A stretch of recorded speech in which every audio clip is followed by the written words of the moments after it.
Overtime in Bronco game. 1:30-27.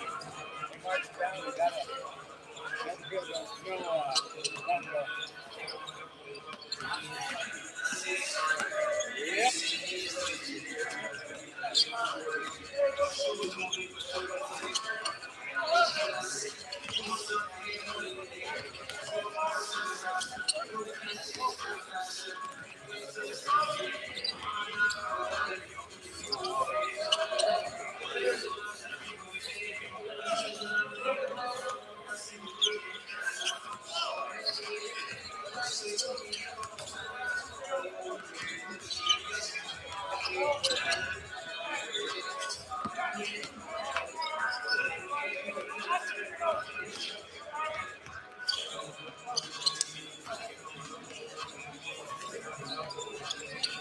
You guys taking knives?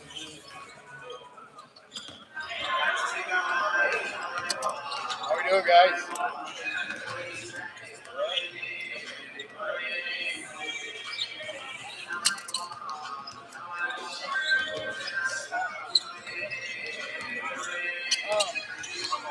Monitor? Okay.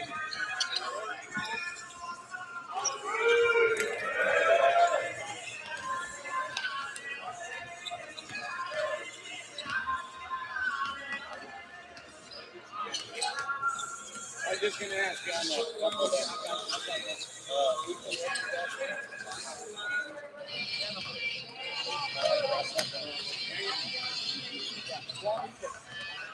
Right when I see it, I saw it, and then I crossed out the other one. E-M-A. 7 Okay. And so this one's out. Okay.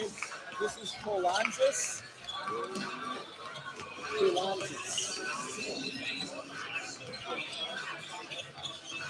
Lance, number 3 is Cookit.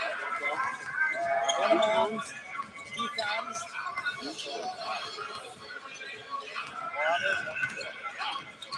Everybody's pretty easy. Number 13. Hey. Mashad. 22 is not here. Mashad. 24 is not here. 35 is not here.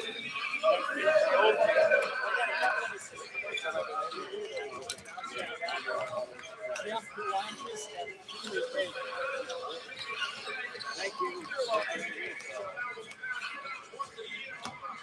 Mike, is that for you to sing? Halftime? Oh, God. Okay. Oh, nice. Awesome. Thanks, guys. Appreciate it.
He'll hit that in the ground and run it.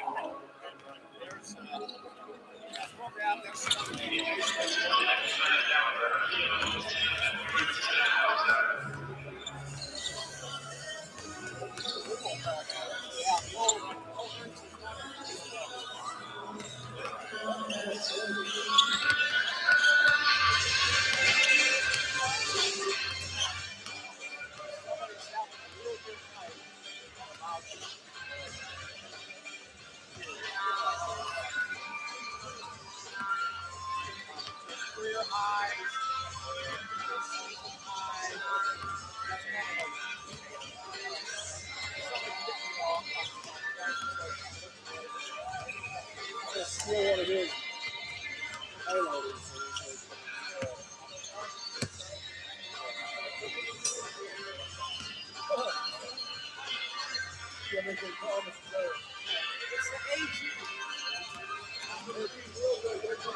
Once again, we say good evening, everyone, and welcome to the Bellevue Bruins Sports Network as we get ready for the men's half of tonight's basketball doubleheader between the home team Bellevue University Bruins and the visiting Montana Tech University Orediggers. The Bellevue Bruins 15-3 overall on the season, 10-2 in the Frontier Conference. The Bruins a perfect 11-0 at home in this 2025-2026 season.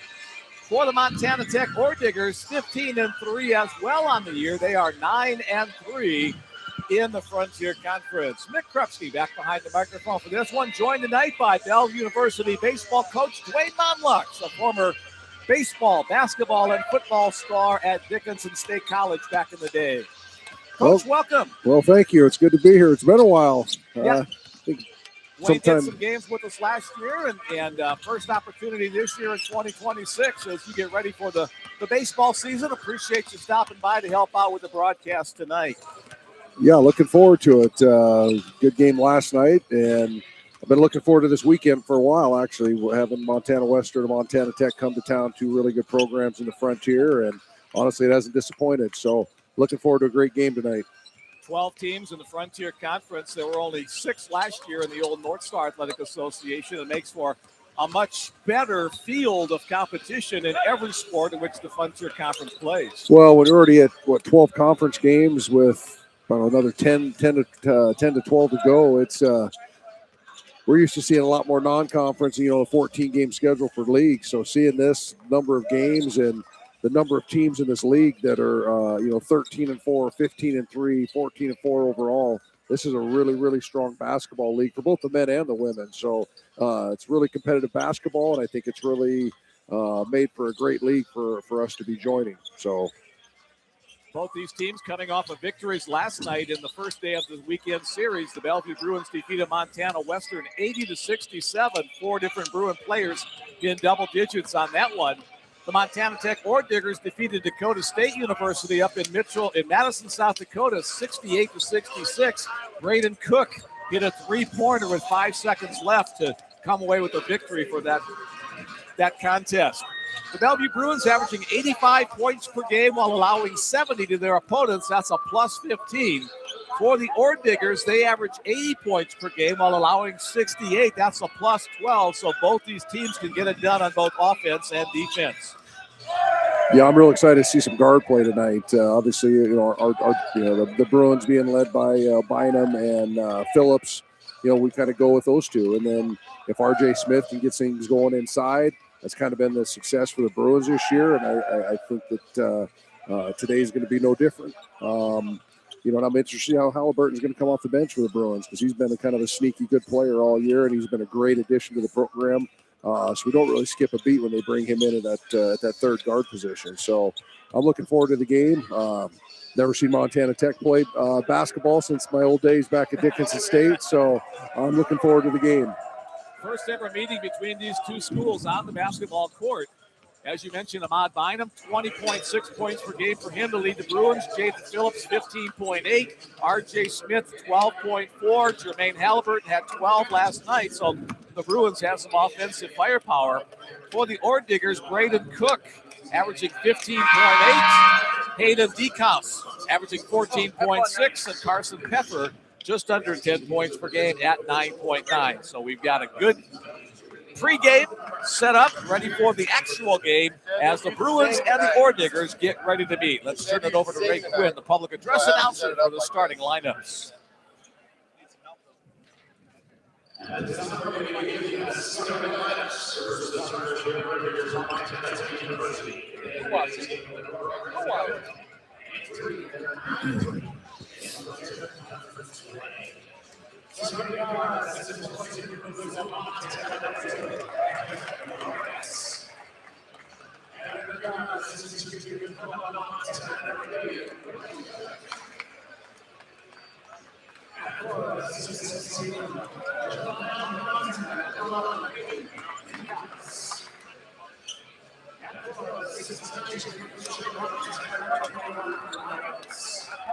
I'm looking at you.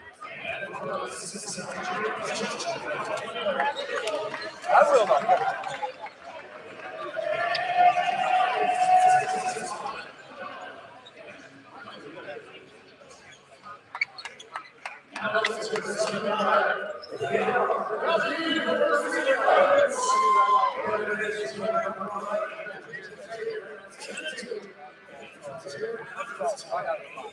Starting at guard, a 5'11" senior from Hayward, California, number 2, J.J. Mont.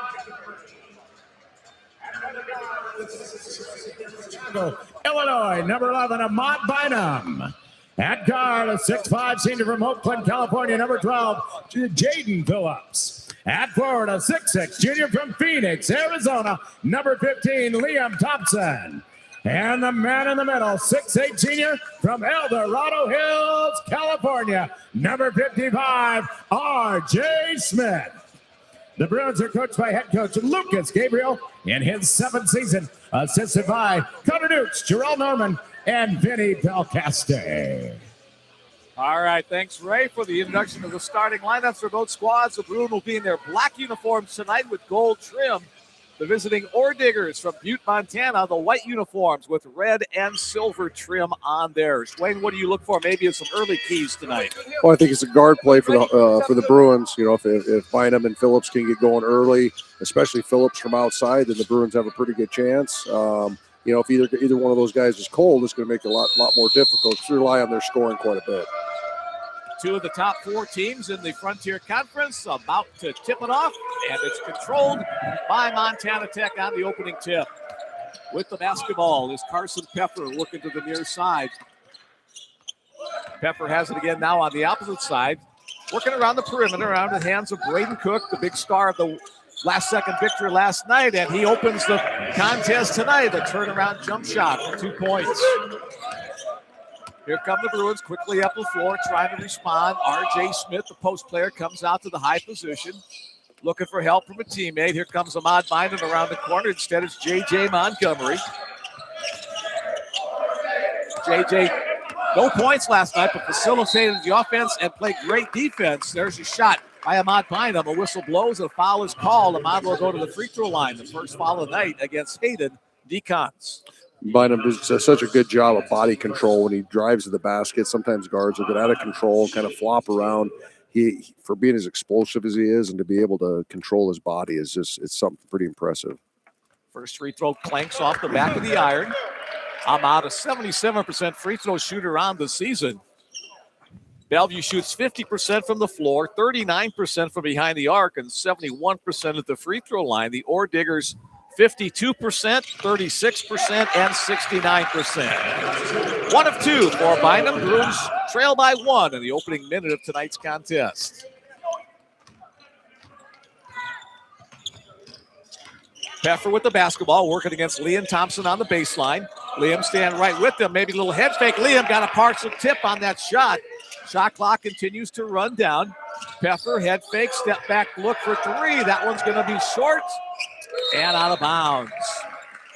Got a lot of contact on that last one down on the block. I think Thompson might have got away with one, so that was good to see that he didn't get an early foul there. So that was pretty physical down there at that block. Both these teams like to hold their opponents to as few points as possible. That's a stupid statement. Every coach wants to do that, but trying to keep the opponent under 70 points is kind of the classic benchmark for most teams. Here's the Bruins with a little weave at the top of the key. Thompson tries to dribble down the right side. He's got a 1-on-1 situation, continuing to back in traffic with the left hand off the back of the rim. No good. It's out of bounds, but it'll stay Bruin basketball as it goes off of Camden Lawrence.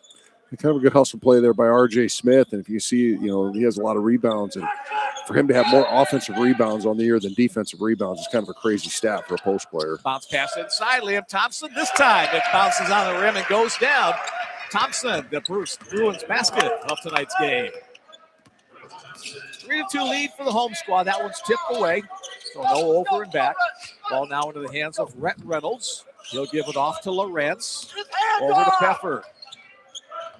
Turnaround move by Deacons. Let's go. Lawrence in the lane. Switch off. R.J. Smith draws a defensive assignment, but a nice job by Cameron Lawrence to shoot over the outstretched arms of Smith. It's the second little turnaround fadeaway they made. The opening possession had that turnaround fadeaway, another one right in the key, and did the turnaround there. Nice soft touch. Got a chance to talk to assistant coach Connor Dukes before today's game. That went off Lawrence and into the arms of Jaden Phillips. Brewers back to the top of the key to Bynum. Shot clock to 10. Bynum, the shot from distance, no good. Lawrence with the rebound for the Ore Diggers.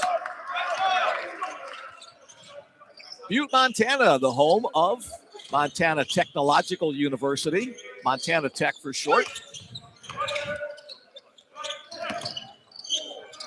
Little 1-and-1 work on the outside and the pass in the lane. No good on the attempt by Reynolds. Smith with the rebound for the Bruins. Connor Duke said one of the keys, most important key, is rebounding. Montana Tech, a great rebounding team, averaging 6 or more rebounds on the season than their opponents. That shot off the mark for the Bruins. Ore Diggers push it up the floor, knocked out of bounds. It'll stay Montana Tech basketball. Yeah, I think the last 2 possessions got a little crazy. I thought we didn't offensively didn't really run through many sets. I think we might have forced that last 3 by Bynum, and then Jaden coming down and one dribble in the key and a one-legged jumper. I thought Bruins need to get a little more offensive continuity going. I thought we forced a couple shots there. Get a little bit of that flow going. Ethan Venema checks in along with Asher Williams. From the corner, 3-point shot made by Braden Cook. He's a junior from Helena, Montana. Yeah, it's a really smooth jump shot. He's really, really good balance in rhythm there. He's made 2 really impressive baskets so far. Bellevue back to work on offense. Here's J.J. Montgomery, runs into traffic. Bruins will pull it back out and reset. Ahmad Bynum works the right side lane. The shot won't go down. A couple of tips, but won't fall through the cylinder. On the move, here's Venema. He'll hold up as the Ore Diggers will set in their offense. Streaking toward the basket is Hayden Deacons. He can't get the basket to go, but he'll head to the free throw line. Yeah, that was a tough cut there. I think the Bruins fell asleep there defensively and allowed that back cut to happen. And as coaches, that's something you never want to see happen. If they're going to get a basket, make them earn it. And I think we just got a little defensive lapse there. Jaden Phillips picks up his first personal foul at the free throw line to southpaw shooter Hayden Deacons. 6-3 our score. Deng Jal checking into the game. Also for the Bruins, it's Jermaine Halliburton. So each team with a couple of subs in the early couple of minutes. Decons from Geraldine, Montana. Most of the roster for Montana Tech from Big Sky Country or the Pacific Northwest. One New Jersey native as well. A couple Californians on there too, looking like. That's close enough to the Pacific Northwest. Yeah, there you go. Bruins trying to get some flow going on offense. Here's Halliburton. Had a good night last night scoring-wise and helping to participate in the offense. Foul called away from the basket. That's going to go against Ethan Venema. First personal foul, second team foul against Montana Tech. Josh Coulantis, he's that New Jersey guy. I see Dang in there for the Bruins, getting a little bit more playing time the last couple of games too. Seeing him on the floor a little bit more. Connor Michaud also into the game for Montana Tech. RJ Smith on the entry pass. Halliburton back to RJ, one-on-one situation. Tries to muscle his way in. Open look from the corner for Deng Jal. Three-point shot, a little bit too strong. Knocked away outside. Good play underneath by Decons to tip it over to a teammate in the corner. And that's something, too. It was a great look by RJ Smith. Coaches will never complain about an inside-out three. It was a great look for Dang and just one just a little bit short, but they'll take that shot all day long. Montana Tech trying to stretch the current 4-point lead, working down the block. Cut off by Thompson. Back out to the top of the key. The drive inside by Venema, switches to the left hand, too strong. Jaden Phillips gets the rebound. The Bruins trying to push it up the floor. Montana Tech gets back on defense. Jaden trying to find the seam, tipped away inside by Venema. And a whistle blows, contact on a couple of different spots down there in the block. That will go against Deng Jal. First personal foul, second team foul against the Bruins. Ahmad Bynum back in, J.J. Montgomery back in as well. Yeah, a little tough play there by Jaden. I think he's trying to get in the flow of the offense. Sometimes as a big scorer, you like to get those get a point on the board quick. And I think another little bit of a forced shot there in the paint by Jaden. Only one basket thus far for the Bruins in the first almost 5 minutes of action in this first half. Both teams man-to-man on the defense. And that one almost a turnover. Venema able to get it back. Here's Coulantis. Tipped out of bounds. Ahmad Bynum gets those arms up in the air to deflect the pass. And here's our first timeout. 14:57 remaining in the first half. Montana Tech War Diggers 7, the Bellevue Bruins 3. Thus far, Montana Tech has kind of controlled the flow, the tempo of the game. Yeah.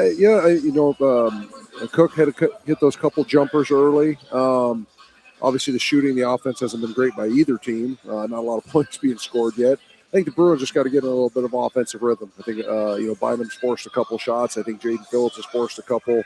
But when they, those guys get a lot of the shots for the Bruins, so sometimes it looks to us like they force a shot and it might be something within their offensive rhythm. But couple of those start falling, they get some more confidence. You got to do a little better job on the offensive glass. We have missed a couple shots, and Montana Tech's kind of owning the boards right now on the offensive side there. We'd like to invite you to be part of our broadcast tonight. Bellevue fans, you've got that text number all season long. Or Digger fans, we invite you as well. You can send along a text message to this number, 402-515-7654. Mick Grubsky is my name, along with Dwayne Monitz in the broadcast tonight. Let us know who you are, where you are, who you're supporting, any fun facts you want us to pass along. Again, that number is 402-515-7654. Already one in the queue. The feed is 100% better tonight. Love that we get to watch our grandson from afar. Go JJ and go Bellevue. Thanks for sending along your greetings tonight. Back to the action. Inbound play for the Ore Diggers, and standing on the sideline on the turnover. Ball goes back to the Bellevue Bruins. Well, that makes defense really easy when they do that. So I don't know if it's something deceptive about the new Fieldhouse. We see a lot of calls of guys stepping on the sideline. There's that deep purple, and then there's the white. So all of that is out of bounds. But anyway, the Bruins take advantage of the turnover. The guard weaves the top of the key into the hands of Ahmad Bynum. He loses the handle, but over to save it is Jermaine Halliburton. Shot clock down to 10. Bynum being harassed by Coulantis. Ahmad, pull-up jump shot. Off the front of the rim, no good. Traced down in the corner by Decons. Yeah, another tough shot there. The shot clock winding down. I think the Bruins got to get a little better offensive possession than that. Deacons on the drive in the lane, defended there by the Bruins, pulled away by Halliburton with the rebound. Matt Mathok checks into the game for the Bruins. He has the basketball right now, trying to work down low. Somehow keeps his pivot foot against the double team. Kick out to Deng Zhao. His three-point attempt is short. Well, the Bruins cold from distance, cold from all over the floor. Only 13% shooting for the Bruins here in the opening 6+ minutes. Yeah, for that being an inside-out three, I just don't think Zhao was quite ready to shoot it. It was like it was a really weird release when he took that shot. Matt Mathok will get credit for the steal on that one as he tips it away to Ahmad Bynum. Bynum on the drive. Can't get it to go.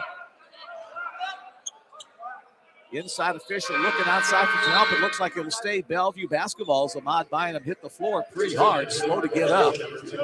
Back into the game comes Camden Lawrence. And also Connor Michaud.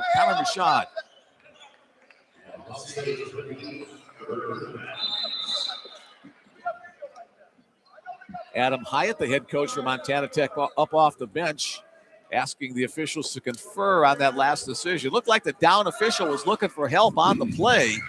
And it looks like they're going to request a review with this new field house. We do have the capacity to do that, so the officials will look at that last play and see if the ball belongs to the Bruins or the Orediggers. Well, I certainly hope that's in play for baseball too, because I've never missed a striker ball call from the dugout. So I wonder if we'll have that ability to do baseball field if we can do that for balls and strikes. Bellevue baseball, Bellevue softball, Bellevue soccer will be playing at new homes. Soccer's already played there this past fall at the new Renner Dennis complex, about a 5 to 10 minute drive from campus. How's the baseball field coming along? It's coming along good. I think they're going to start laying turf here at the end of the month. I think mid-March we'll have a real good chance of being out there playing and practicing, so it's pretty exciting for us. I see softball had some of their first practices earlier this week when the weather was warmer than the 10 degrees that it is right now. Yeah, both baseball and softball Monday and Tuesday we were able to go outside. We had an inter-squad on Tuesday. Now in the next 2 weeks we'll probably be fortunate to get outside, but it was really nice for practice 1 and 2 to be out in 50-degree weather. Officials have had their look at the review. Now they'll talk to both head coaches. And it looks like the call will stand as called, Bellevue basketball. Adam Hyatt not real happy with that decision. Hyatt in his 10th season at the helm of the Oredigger program. Lucas Gabriel, 7 years in charge of the Bellevue squad. And Ahmad Bynum triggers it into Deng Zhao. Now to Matt Mathok. Bruins reverse to the right side. Here's Halliburton. Nothing available there, so back to the top of the key to Montgomery. Bynum pulls up and knocks that one down. A 2-point. One official says 2 points. The other official says 3. And the official from across the way overrules the 3-point guy. So it looked like Bynum's right foot was on the line. Yeah, when he swung around there, his right about his right toe, the ball of his foot got on there. So that was a good call by the official. So hopefully that will get Bynum going on the offensive end. His first basket of the night. 1 out of 5 from the fourth. Halliburton almost got the steal. Stepped on the line across the way, however, so the Orediggers will retain possession. Yeah. Cook back into the game. Also back in is Carson Pepper, 2 of the starters. I think that's such a good job, Halliburton. He comes in with good energy off the bench defensively. He really takes care of the ball. Really, the Bruins don't skip a beat when he comes into the game. So he's just a really good player off the bench. Jaden Phillips back on the floor for the home team as well. Orediggers continuing on the possession. Here's Lawrence to this near side to Pepper. Here's Collages. Bruins that tough man-to-man defense, not allowing any inside looks. Drive inside. Shot clock down to 3. Fadeaway jump shot as the buzzer goes off the mark on the attempt by Pepper. Here comes Halliburton bringing the ball to the right side of the floor. A seam and a basket for Matt Mathok. Nice assist on the play to find Mathok over the hole. Yeah, he was explosive first step there. I think he caught big 25 for Montana Tech off not quite ready for Matt to take to the hole like that. A crushing block and mid-court by Marley Gonzalez. Ahmad Bynum's had his teeth rattled on that one. Didn't see him there. And Ahmad looks like he's going to be okay. Just a stoppage of play to see that he's not severely injured. Gonzalez didn't move much on that. Bynum, he took the brunt of that one. Gonzalez outweighing Ahmad by a few pounds. Yes. And there's a traveling violation as Braden Cook lost the handle of the basketball trying to get up his left side. 12:21 remaining in the first half. 7-7 our score. A slow start scoring-wise. Bruins only shooting 25%. Montana Tech shooting 33%.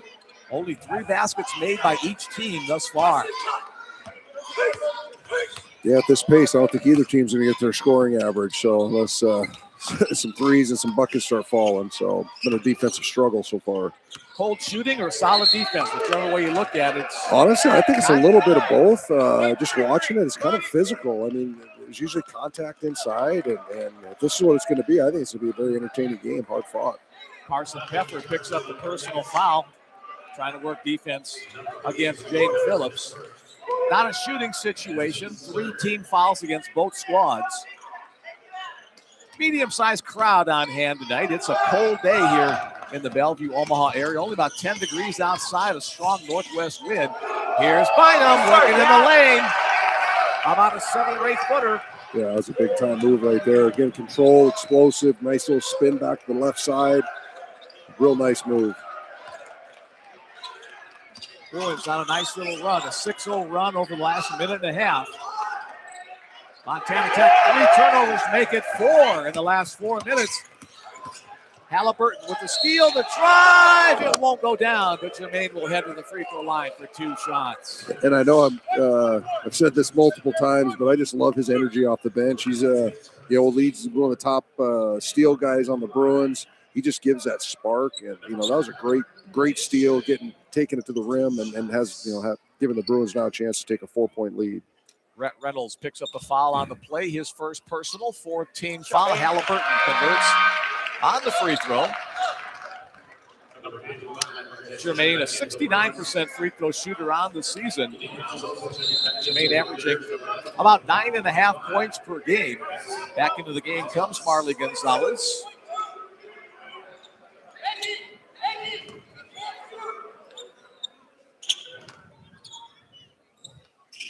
And Jermaine converts on both free throws. The Bruins up to a 4-point lead. He'll step out as Liam Thompson comes back in.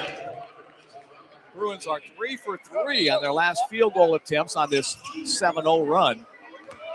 Make that an 8-0 run with those 2 free throws. Deacons at the top. Now back in Hayden's hands. Bounce pass inside. Cook. Jump shot is good. That stops the Bruins string as Braden Cook converts his second basket. Yeah, his footwork, his jump shot is just so good. He doesn't float. He gets straight up in the air, very balanced. That is a very impressive jump shot by that young man. Cook had 16 points last night in the win against Dakota State, including the game winner. Jaden Phillips tries to get the shot off. Contact made, whistle blows. Foul's going to go against Camden Lawrence, his first personal foul, now 5 team fouls.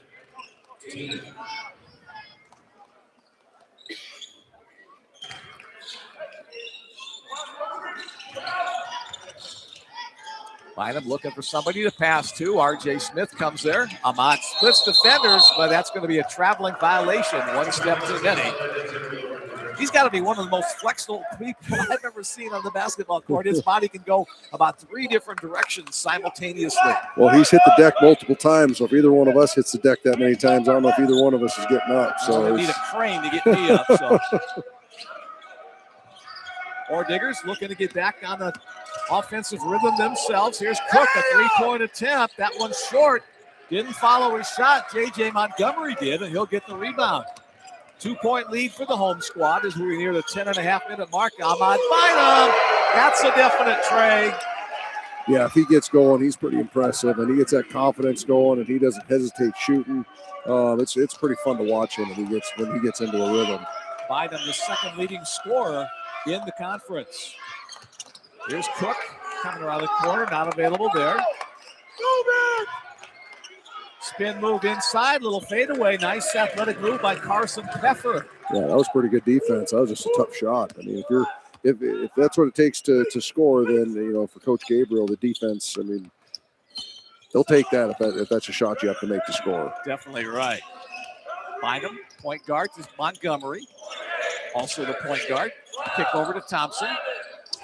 Liam to Phillips. Shot clock in single digits. Phillips penetrates, little finger roll. That's going to be a blocking foul. That'll send Jaden Phillips to the free throw line for 2 shots.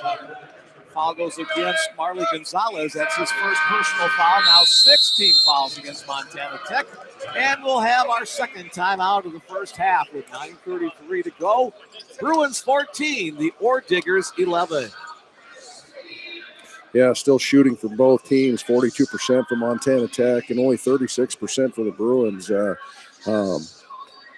I don't know, can we decide that it's really good defense or a combination of just poor shooting and good defense? So maybe a little bit of both. We'll say combination. Okay. That's the middle route to take. Okay.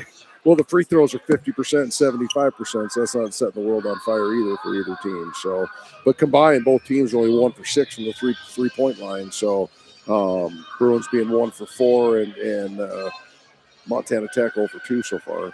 Bruins average 10 made three-pointers per game. Montana Tech doesn't shoot it as often behind the arc. They average 6 points, 6 made three-pointers per game as I stumble all over my lips and tongue.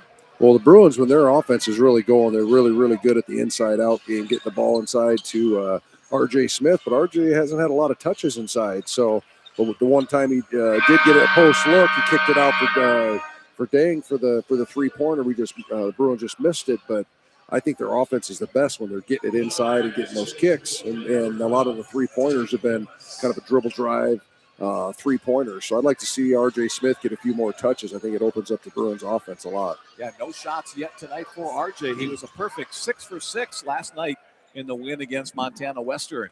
Here's Jaden at the free throw line for 2 shots. That little flick of the wrist, it doesn't get the friendly roll, however.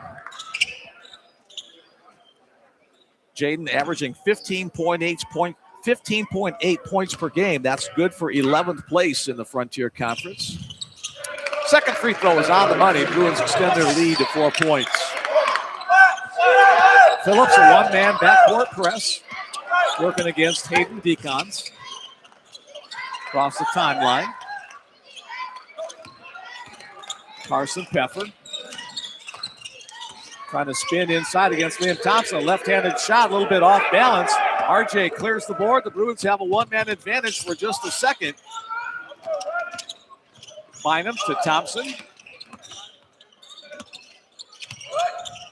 Jaden Phillips at the top of the key. Halfway through the shot clock. Jaden tries to drive, feeds inside. Nice job. Phillips on the assist. Dane Jal on the bucket. Very impressed with Jaden there. Earlier in the game, he was forcing that shot, but now he saw Dang, cutting on the baseline, was able to give it up for a really tough basket by Dang too. That was a great assist. Bruins have done a good job on assists to made baskets. That continuation does go. Count the basket.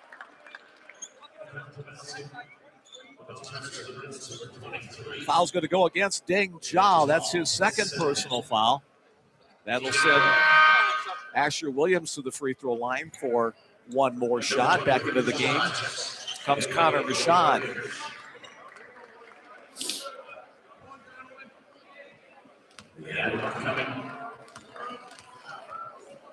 Trying for the old-fashioned three-point play, and Williams converts.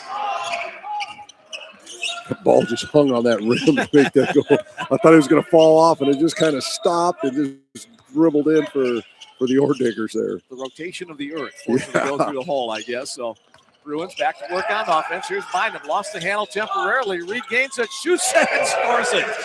Funny thing was, the athletic play by Bynum. When I first watched him a couple games of the year, I'm like, what is he doing? That's a bad shot. And now after watching him for 10 games, he makes those. It's the amount of shots he makes like that is pretty impressive. So it's not a bad shot. It's a bad shot for you or me.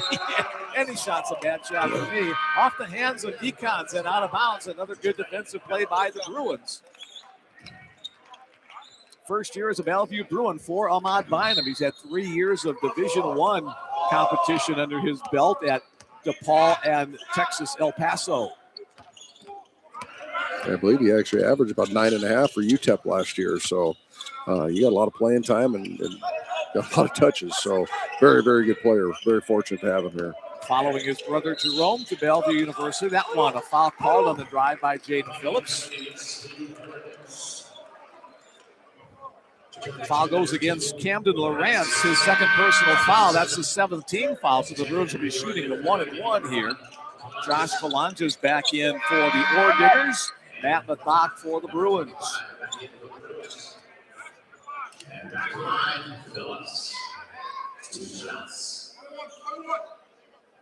Jaden, 1-and-1 situation here. His third free throw of the evening. He's 1 for 2 so far.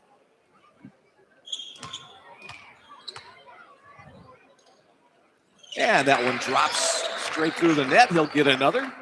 Bruins extend their lead to 6. I think that's the largest lead of the game so far. Yeah, I agree. I think it is.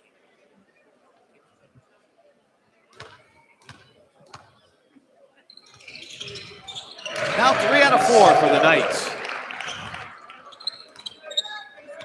Make that a 7-point lead at this point.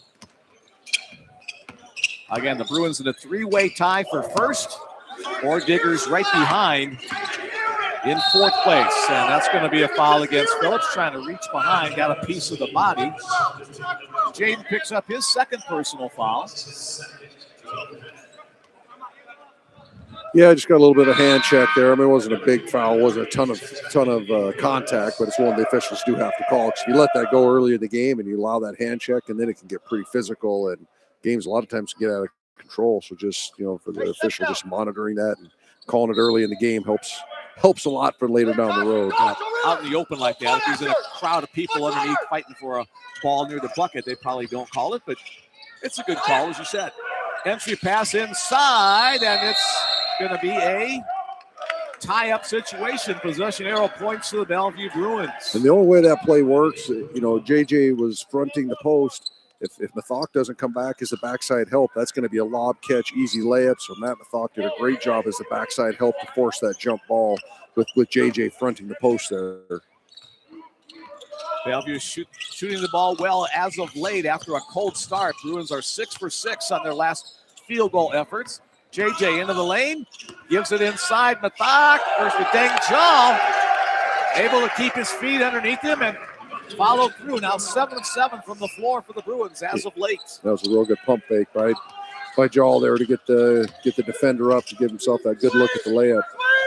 Adam Hyatt wanting a traveling call in that play, doesn't get it. Ore Diggers back to work. Baseline drive cut off by a couple of Bruins. Head fake inside, left-handed shot, no good. Loose ball on the floor after the miss by Decons. Just near side, the drive by Asher Williams. Are they going to say count the basket or no? I think so. Yes, count the basket. That was just a good strong. You don't have a number 20. Yeah, that was just a good strong move. I think he called it on JJ Montgomery. Okay, Yeah. Well, 2, but not 20. So. Yeah, that was just a real strong move by Asher Williams. Got downhill. JJ Montgomery wasn't in a bad position, but just couldn't move his feet quick enough. And Williams obviously has him height advantage by about 5 inches and was able to use that down on the key to power that up. That was a great move by Williams. One free throw upcoming for Asher. And he converts it. 3 the old-fashioned way. Yeah, that's the second time he's done that. Yes. 6-point lead for the home squad. 6.5 minutes remaining in the first half. Bruins have enjoyed a lead over the last several minutes. Nice inbounds pass by Thompson to Mathok. Matt able to use his body to fend off the defender and also the rim for the bucket. I don't see Matt going to the right hand very often. Obviously, people don't know he's left-handed. For him to come back and shoot with the right, I haven't seen him do that a lot. So that was a very good finish for him to be able to do that with his right hand. Underneath the shot, no good. Battle for the rebound. Mathok throws it off the leg of Venema. It'll be Bellevue Bruin basketball. Crashing into the bench. A couple of the reserves hit the deck, but good hustle on the play. A lot of excitement down there. It's one way to get in the game. They're in street Yeah. clothes down there. They got plowed, so they're excited. Bodies and jerseys flying everywhere on that one. Good hustle. 8-point lead for the Bruins, trying to make it double digits on this trip. Here's Mathak, top of the key. Bruins trying to run some cutters underneath. That's going to be a Deng Jal at the top. Here's Halliburton. Now Mathak comes up with a high screen. Halliburton, little finger roll, no good. Ball on the floor, coming away with the Orediggers on the break. Cook ahead and scored by Josh Kulanges. Good assist from Braden Cook as well. Yeah, that was really good 2-on-1 break by the Orediggers. Very unselfish basketball right there. Haven't seen a ton of fast breaks, but that was a good example of how to get down the floor. Montgomery off the mark from three-point land. Ethan Venema with the board. That was a good look. JJ had his feet underneath him. His feet were set, and just a little bit off the mark to the right there.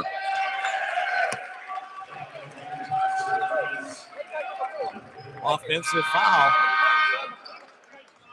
That's going to go against Ethan Venema, his second personal. Yeah, he bumped his hip out a little bit there on the screen, on the ball screen, and kind of an easy call for the official.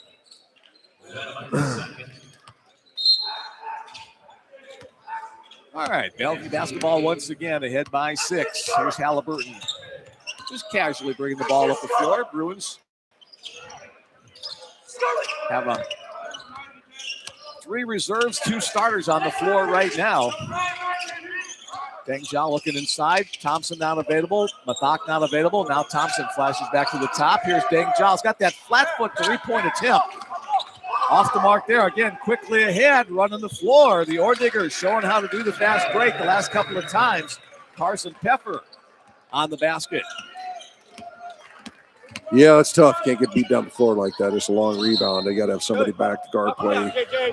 That one top guard has to release and make sure they're back there. So Josh Kalanches will pick up the foul here. It's a 1-and-1 situation as Smith, Phillips, and Bynum back in for the Bruins, and we'll have our under 5 media timeout.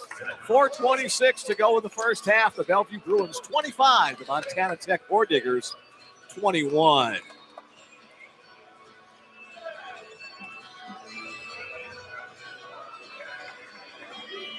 There we go. One of the things that Connor Dukes told me before the game is it's going to be important for the Bruins to do well on the boards because Montana Tech has out-rebounded almost all their opponents on the season. Right now, the rebound battle, Montana winning by 2, 12-10. yeah, and both teams are clearing it off defensively. With the rebounds, there's only 2 offensive rebounds collected by both teams, so they're doing a good job of not giving up extra, second chance points. Neither team shooting well. Montana Tech at 47%. The Bruins only at 43%. Tech still 0 for 2 from the 3-point line. The Bruins only 1 for 6. So neither team's really lighting the world on fire. Obviously, the Montana Tech has a few less attempts at three-pointers. But again, it's a lot of half-court sets, not a lot of fast break points. One long rebound and then the turnover. But neither team's really getting up down the floor a bunch. They're just kind of settling into their half-court offense. And there hasn't been a ton of turnovers, so kind of just an ugly game so far. Bellevue averaging 85 points per game. Montana Tech averaging 80. We're not on any kind of a pace near that at 25-21. J.J. Montgomery at the free throw line. Makes the front end of the 1-and-1. J.J., the senior from Hayward, California. We know his family's always listening in. Part of that California crew. Yeah, I think J.J. played for former Coach Marcial, I believe, down at San Mateo. Mike would frequently text into us for those first couple of years after he left Bellevue University. And good luck to him. Continued success to him in his college coaching career. Orediggers trying to find some points here in the final 4 minutes or so of the half. Into the hands of Cook. He drives left side. RJ comes over to help on defense, and Liam Thompson gets into the passing lane. Yeah, good help by Liam. I thought that was going to be a backdoor layup for the Orediggers, and Liam just fell down the middle of the lane and did a great job on the help defense to cut that ball off and intercept the pass. Got that hand up, and hey, here's the basketball. Bruins again with the weave at the top of the key. Bynum, 3-point attempt. 3 points in the bucket for Ahmad Bynum. That's his second try of the evening. I think sometimes with Ahmad, he dribbles a lot, so he doesn't look like he's going to get into rhythm of shooting and taking a shot. It looks like it's going to be a bad shot. I think the defense kind of falls asleep, and then all of a sudden he pulls up, and the defense never has a chance to get their hand in the face, and so he ends up with a nice look from three-pointer there. Mashad passing to the near side to Williams. Pulls up behind the free throw line. Knocks that one down. Asher Williams has been an offensive spark plug. 8 points for him tonight. Yeah, he's had a couple tough shots. That was a good rhythm shot right over the top of RJ's hand. And really, again, not bad defense. Jaden Phillips, that quick release. Again, the defender doesn't have a chance to react to that quick release. The Bruins up to a 9-point lead. Well, maybe both teams, a couple made baskets by both teams. Maybe they heard that we're not going to let them get to 80 points, so they were trying to prove us wrong. We'll show those two knuckleheads up there what we can do. Here's the dribble back and in by Peffer. Short. Whistle's going to blow, however. Which Bruin is the guilty party on this foul call. Liam Thompson will pick up his first personal foul. 7-team foul, so it's in the act of shooting. So 2 free throws upcoming for Carson Peffer.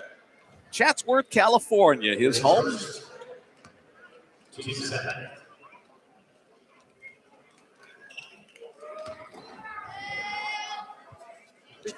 First attempt, hangs but falls off the rim. Peffer averaging 9.9 points per game, just under that double digits. Second one is good. Peffer had 19 points last night in the win at Dakota State. And that's a big win for them. Dakota State's a real tough team, and especially at home in Madison. That was a big win for the Door Diggers. Bynum feeding inside to R.J. Smith. R.J. with a tough catch. Pass to Liam Thompson. Thompson probably would have been better off going right up with the shot. He put it on the floor. It allowed the defense to collapse around him. Jump ball is the call. Possession arrow to the Ore Diggers. Sometimes a player can be a little too unselfish, and I think that was the case there. You get a good look there, layup, powered up. Either going to probably make the layup or get fouled. It's a really good look by RJ again. I thought Liam should have, I agree with you. I think Liam should have went up and tried to shoot that shot. Josh Kalanges brings the ball across the timeline. Hands it off to Hayden Decons. Using the screen at the top of the key. Decons working against R.J. Smith. Left-handed shot up and in. That's a tough shot by Hayden Decons. That's a sneaky good move right there. Thought that was pretty good defense by R.J. Smith. And Decons just nice little lefty side hook there. Montgomery on the penetration. Now the kick out pass to Phillips. To the near side to Bynum. Step back attempt for 3. That one rolls away. Liam Thompson there for the offensive rebound. Pulls it out. Bruins reset. 20 seconds on the second chance shot clock. 10, 9, 8, 7, 6, 5. Liam. Foul's going to go against Carson Peffer on the grab. The official pretty emphatic, and Peffer pretty emphatic that he didn't do it. So Liam Thompson doing his best Tasmanian devil impression right there. There's a lot of spinning and circling around going in the lane. But it worked out well. He's got a couple free throws here. And the first one goes down. Liam doesn't go to the free throw line a ton. In fact, that's only his 14th free throw of the season. Less than 1 free throw per game. Somebody who works inside a lot, you'd think they'd get more opportunities, but he gets his job done there, converting on both free throws. 34-26, back to an 8-point lead. Back in comes Rhett Reynolds, one of the starting 5. A lot of times when Liam does get the ball, Thompson gets the ball down post, he is looking for that outside kick for the three-pointer. So it's kind of they run their offense through him, kick it in, and then look for him to kick it out, and then for him to crash the boards after the three-point shot goes up. Into the hands of Reynolds down low. He'll take it back up to the free throw area. Coming around the corner is Decons. He's been a focus of their offense. Decons, that left-handed shot, no good off the back of the rim. R.J. Smith with the rebound. Third rebound of the game for R.J. Under a minute to go in the first half. 34-26 our score. Bruins trying to run some clock here. Bynum, three-point attempt. Back of the rim, no good. Deng Jia keeps it alive for the Bruins. Back to Bynum. Ahmad, the kick. Halliburton thought about the three, but the Bruins instead will run some more clock.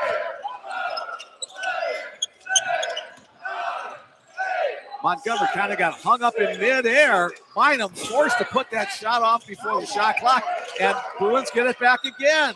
Ahmad Bynum, the floater from the baseline. No good, 18 seconds and counting. Montana Tech will slow it down to get the final shot of the half. Yeah, I'd like to see Ahmad maybe take a little bit more time off the clock after JJ got that last rebound. I thought that little runner was a little bit forced, a lot of time on the shot clock. Kalanja's pass inside, no good on the shot attempt from the shot. A heave from three-quarters court will be short, and that will take us to halftime. Our score, the Bellevue Bruins 34, the Montana Tech Ore Diggers 26. A pretty low-scoring first half for two high-scoring teams at the top of the charts in the Frontier Conference.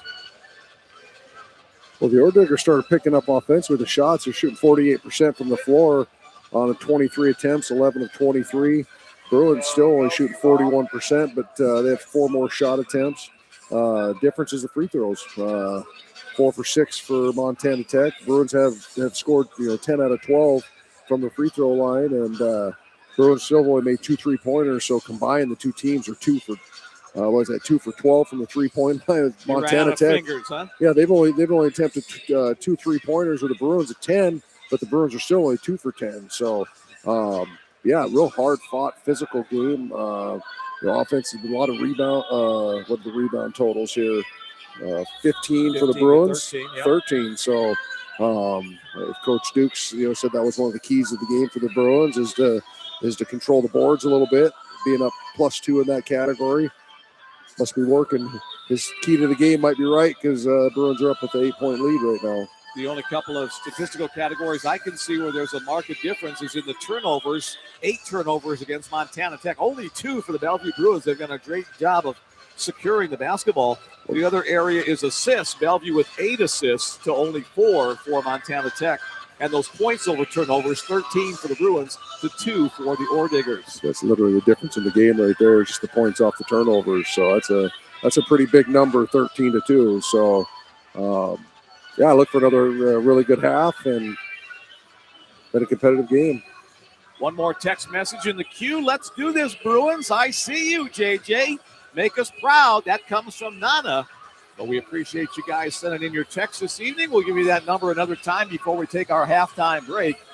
402-515-7654. We're going to take a break for a couple of minutes and get a drink and then come back more with more exciting Frontier Conference basketball. Keep it right here on the Bellevue Bruins Sports Network.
Denver.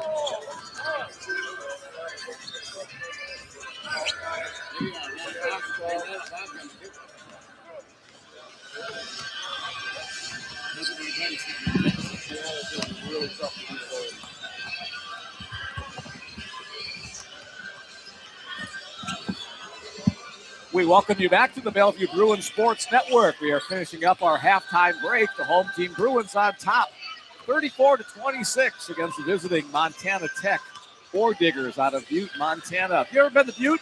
I have. I actually played there one time in college. My very first college basketball game was played in Butte, Montana. Cool. So if you ever get a chance to go to Butte, Montana over St. Patrick's Day, put it on your bucket list. Oh. It's the town.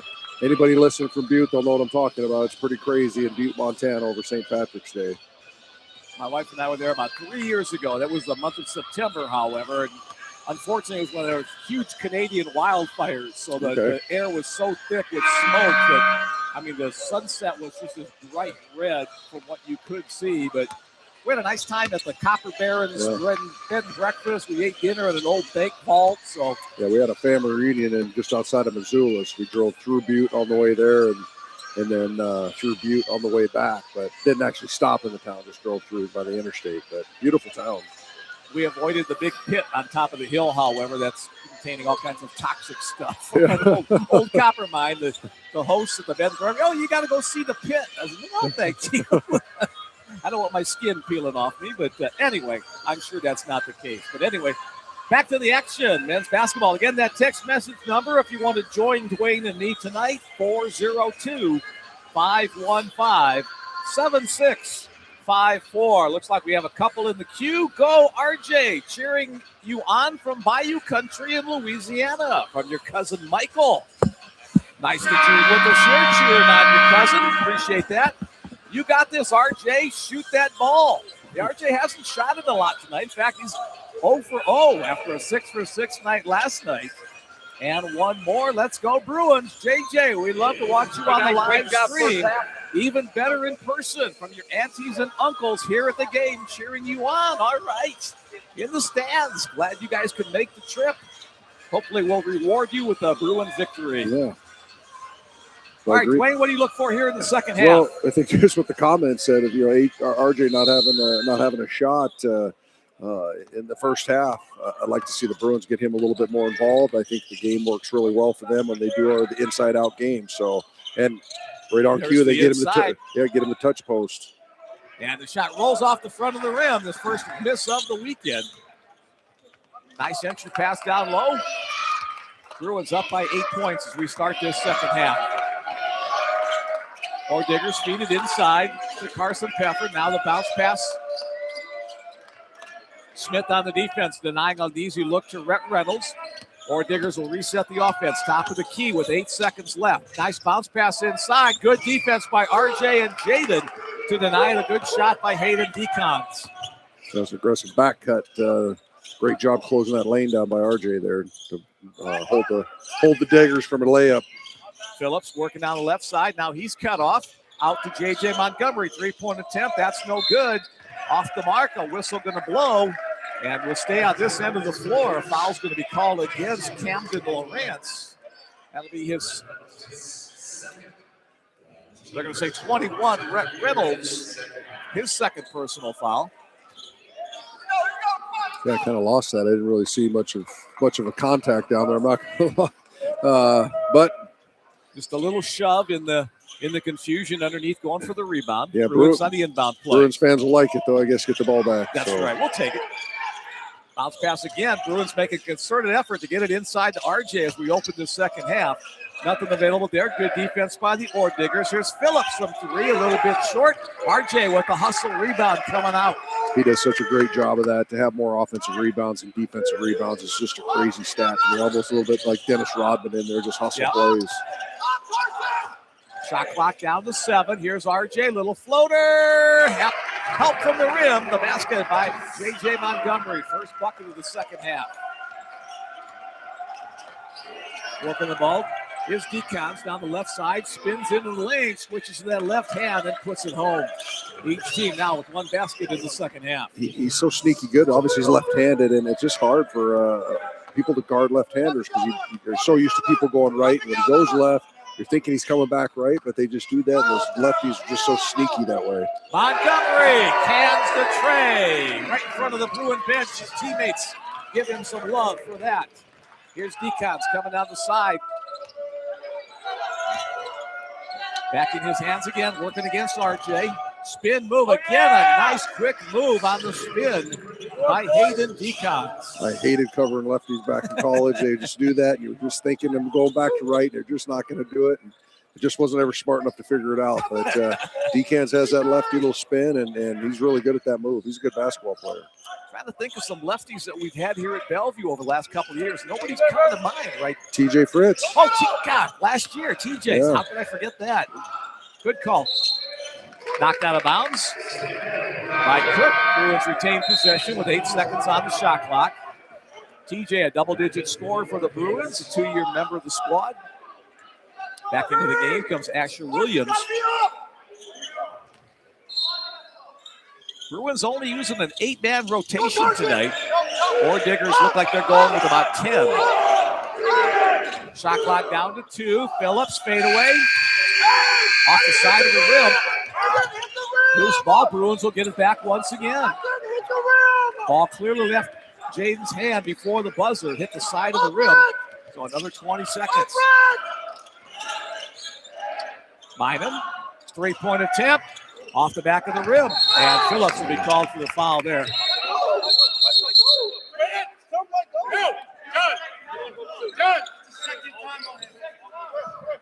Jaden drawing the ire from the officials. He got tangled up there with Asher Williams. Got the personal foul. Yeah, he was hustling after the ball. I don't think that was a great foul. Williams clearly had the ball there. I thought Jaden should have just let him hustle back on defense. I think that was just a cheap foul that should have been avoided. Deng Jal checks back into the Bruin lineup. As the Ore Diggers trailing by 9 points. Especially making that Jaden's third foul. Now he has to go to the bench for the next probably 5 to 7 minutes. Decons again on the drive left side. This time it won't go down. He hits the floor hard. Bruins trying to take advantage of the one-man advantage, but Decons back to make it a 5-on-5. Montgomery, Thompson, Bynum, Thompson, Smith. Couple of defenders fly up in the air. RJ stays with it on the second attempt. He puts it in the hole. Real good bounce pass by Liam Thompson. If he tried a chest pass there, that thing would have gotten intercepted. Nice bounce pass. RJ sticking with his miss and powering it up. Good to see him finally get on the scoreboard. 3-point Ore Digger attempt. That's off the mark. On the attempt by Williams, no good. Bruins now with 9 assists on 14 made baskets. That's a great percentage. Again, entry to Smith. That one's just a little bit tardy. Defensive play by Reynolds to knock it out of bounds. I don't know if we've talked about this. I'm sure you have in your previous broadcast, but just the different look that R.J. Smith has this year. Yeah. I mean, that guy just has worked his rear end off in the weight room and eating right. And he's just he's a chiseled man right now, and probably dropped 60 pounds from last year, and he just gets around the court so much better, and he's just a workhorse. It's funny because when I interviewed him in one of our earlier games, I said the same thing. I heard you lost about 60 pounds. He says, no, it was 70. He wanted to make sure he got credit for each of those pounds that went away. Yeah, he's ripped right now. Bynum into the lane. Shot no good. Again, Bynum hits the floor this time pretty hard. It looks like that leg may have gone out from underneath him. Hopefully not. He gets an assist from RJ and Liam. They'll go to the line for 2 shots. The foul's called against Josh Kolanges. Second personal foul, second team foul. He just gets guys off balance. His lateral movement is so good, and he just covers a lot of ground at that first lateral step, and makes it really tough for the defenders to stay with him.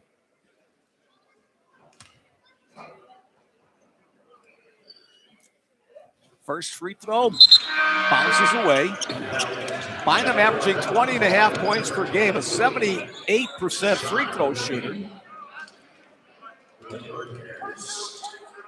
That was his 50th free throw attempt of the year. And that one is good. 12-point lead for the home squad.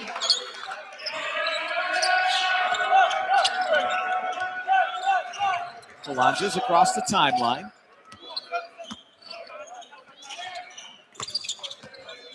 Nice crossover. Yeah, that's contact made. Again, a hard fall to the floor from Hayden Decons. He spent quite a bit of time this evening on the hardwoods. Ahmad Bynum picks up the foul. Second personal, second team foul as well. They say in the act of shooting. I thought he was trying to pass that one. So if they go to the line here, I'll be kind of surprised. It looked like he was trying to kick it down on the baseline. One official is saying in the act of shooting. Another was saying no. So now they'll have a quick conference here between the 3 guys in the stripes. I personally thought he was trying to pass it, but they don't pay me up here for my opinion. I thought they'd send a runner up here to ask what you thought of it. And it looks like it'll be 2 free throws for Hayden Decons. Geraldine, Montana, his hometown. Short on the first attempt. Decons averaging 14.5 points per game. He had 9 last night in the win over Dakota State. Jermaine Halliburton back in for the Bruins. Some of the youngsters in the crowd making some noise, but it doesn't affect Decons as he hits the second free throw.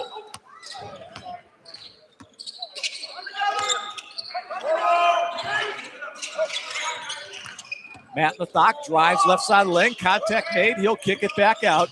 Montgomery tries to drive right side. He'll kick it back out. Bynum to Montgomery. Shot clock in single digits. Down to 6. JJ gets a step around the defender, but couldn't get a good angle on the backboard. They kind of bobbled that ball a little bit. Looked like he was going to try to shoot it with the left hand and kind of bobbled and was forced to throw it up with the right. Didn't really get very good spin to have a chance to make that roll in off the backboard there. Ethan Venema, the three-pointer. That provides a little spark for the Ore Diggers bench.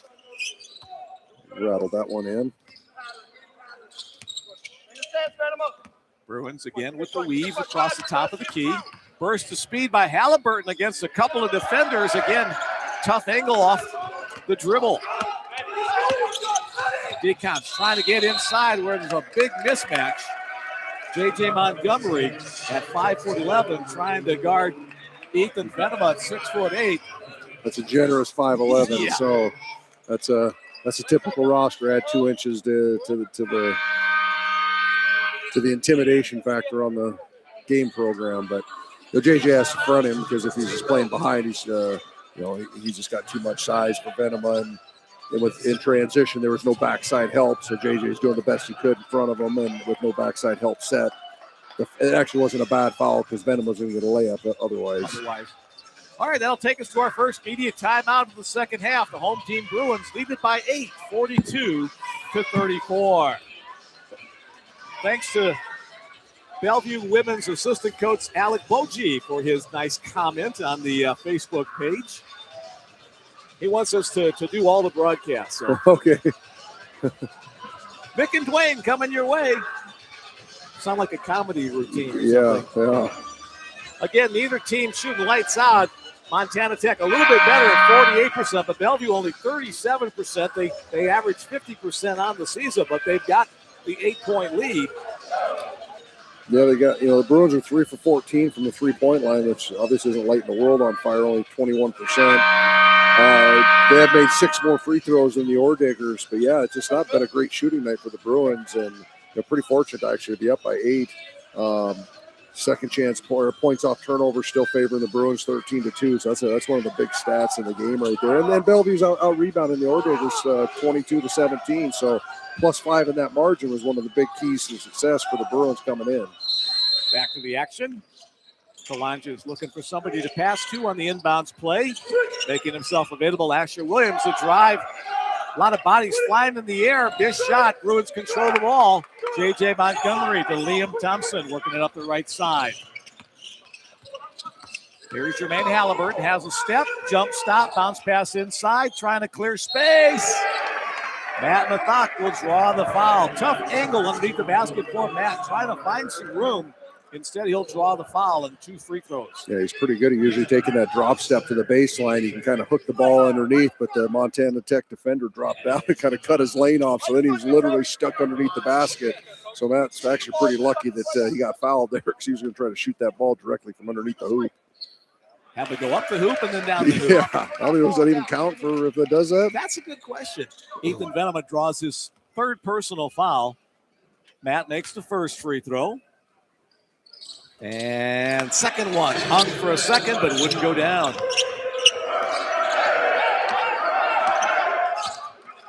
Matt averages 5+ points per game on the season for the Bruins.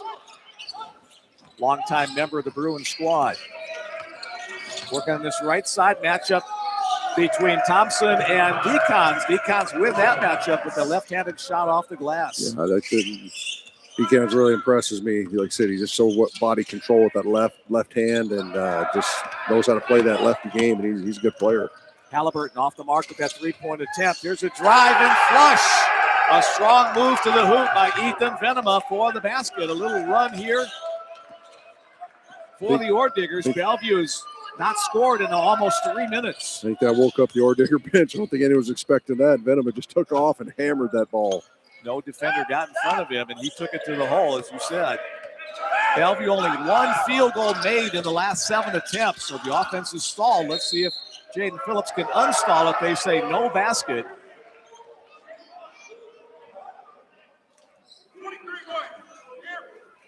That was a good move. I'm not so sure that shouldn't have been, that bucket shouldn't have counted. They didn't give him the continuation on that. And I thought he was not active shooting as he's going, so. I'm going to say on the floor, the foul goes against Connor Michaud, his first personal, now 4 team fouls. Entry pass to Mathak. Matt tries to split defenders, gets himself right near the hoop, but again, too far under the hoop and can't make it down.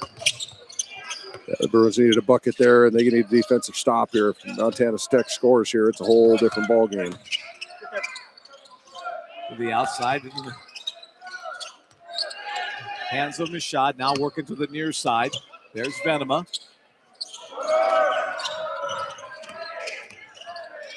Most of the action been outside the perimeter. Here's Venema for a 3-point look. That's no good. J.J. Montgomery with the defensive board. Yeah, Bruins need a bucket here.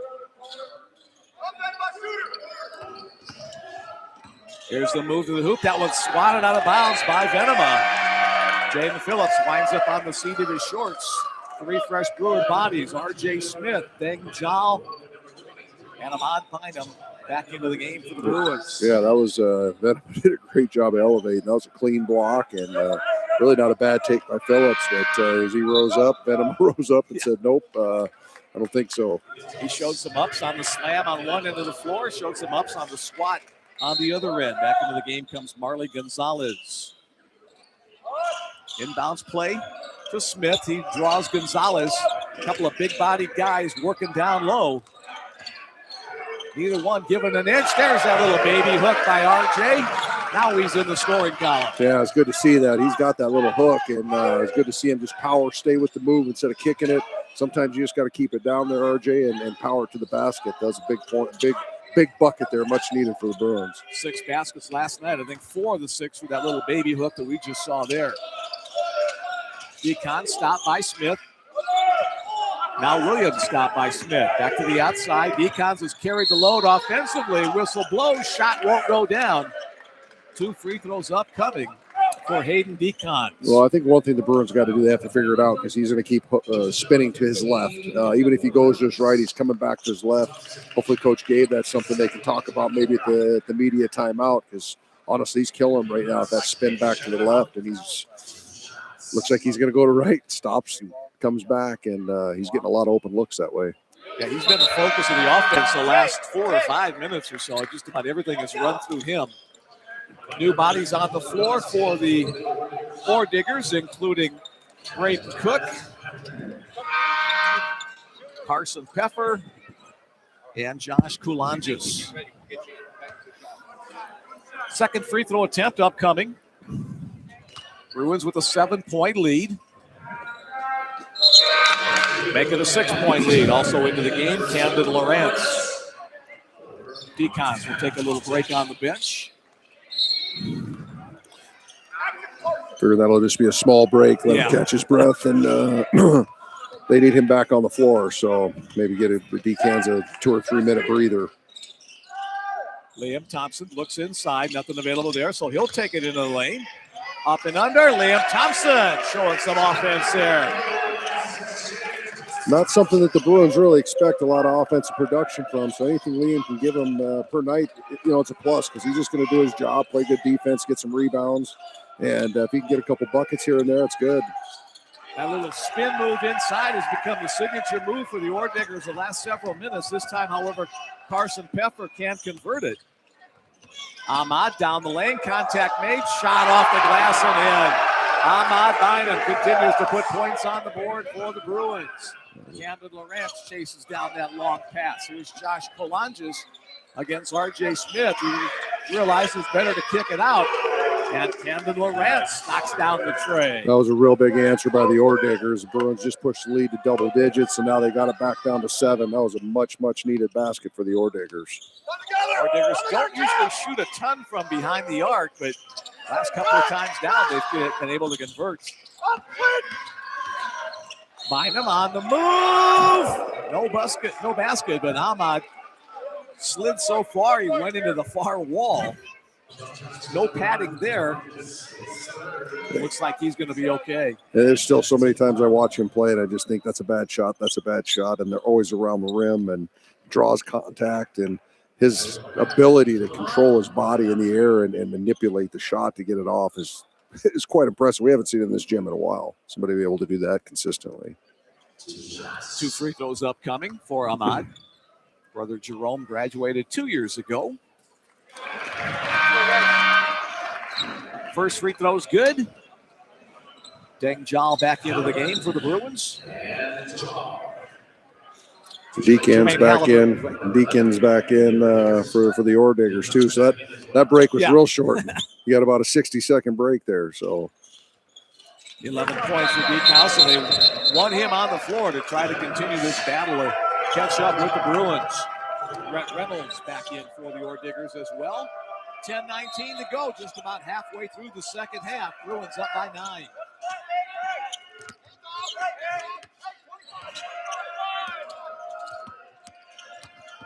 Jermaine almost picked Deacon's pocket, not quite. J.J. Montgomery picks up the defensive assignment.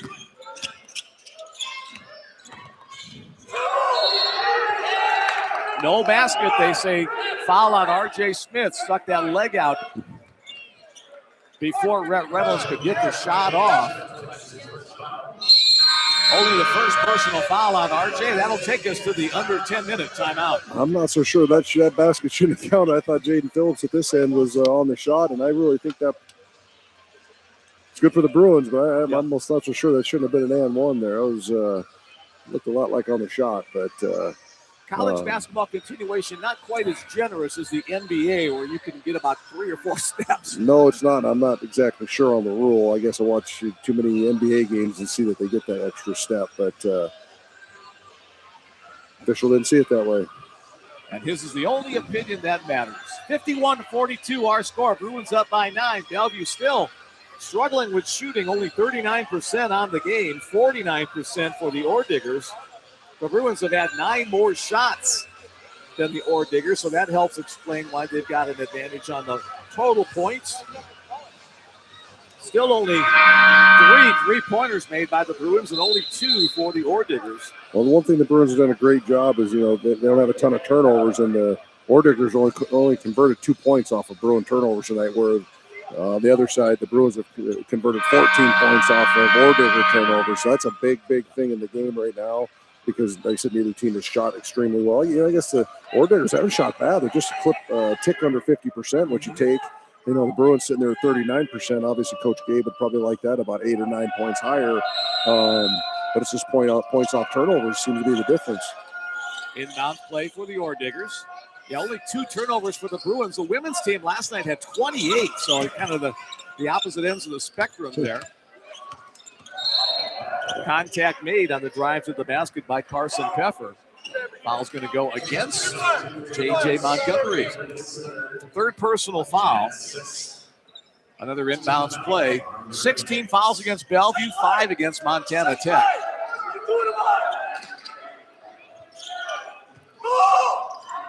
Decons out jumps.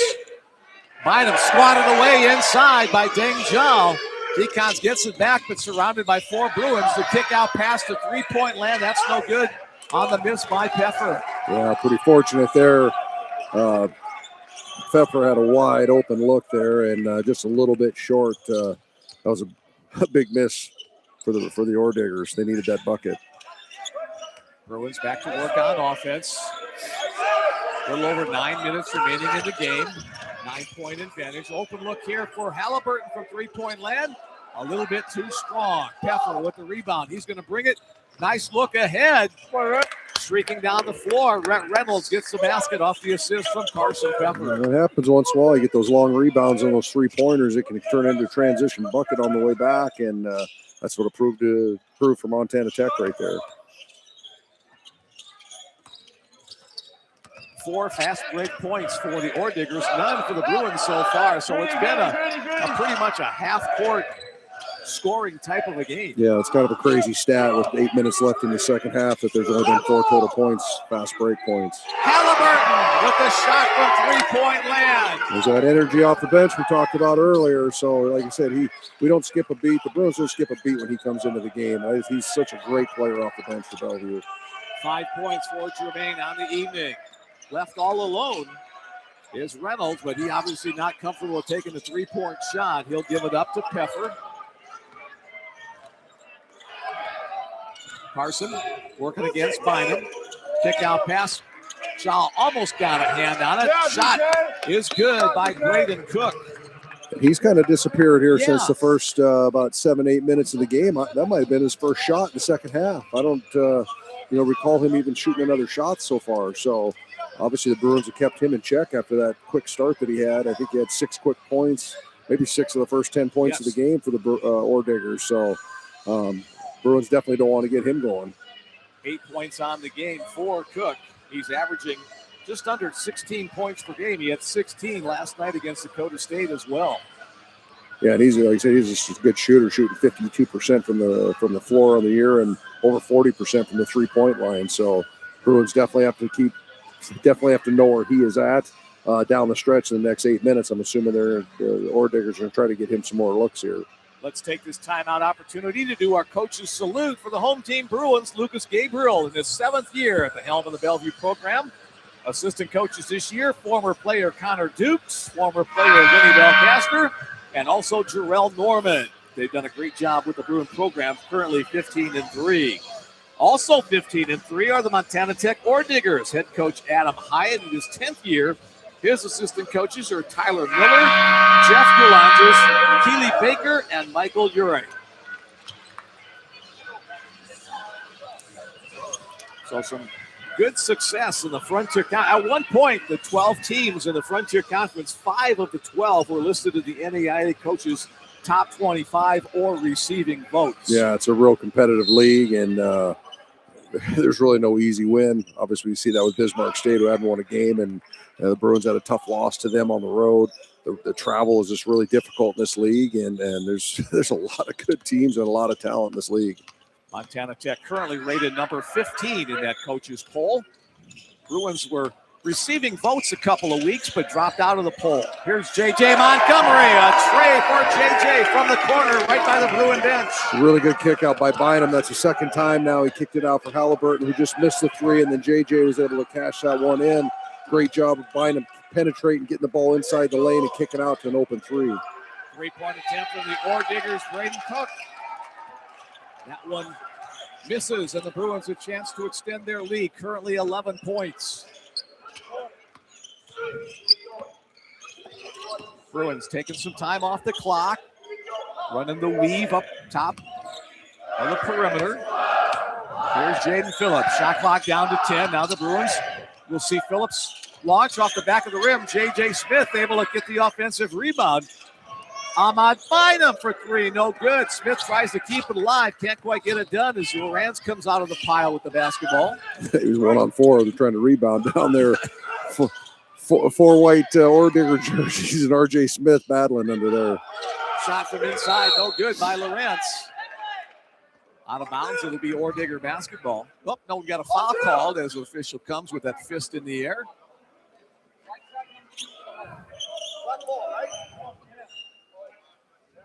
Right side number 2. Camden Lorenz will be called for the foul.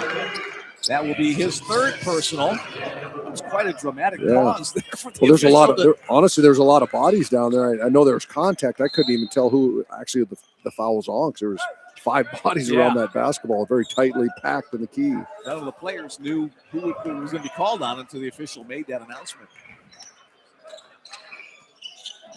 Here's Bynum. Across the way to Halliburton. Jermaine will take it over to the far right side. Bruins will run some cutters, trying to look inside again to RJ. Ahmad comes through, backhanded shot. RJ trying to battle inside. And I think this time he's going to be called for the foul.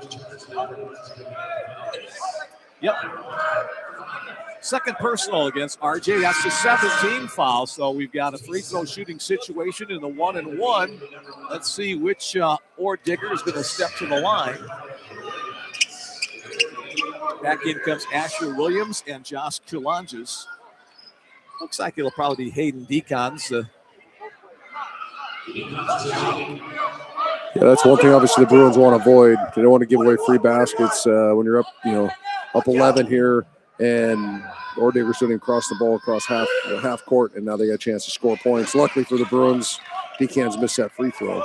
This is the front end of the 1-and-1. There's Jaden Phillips bringing the ball up the floor. Bruins now will settle in the offense.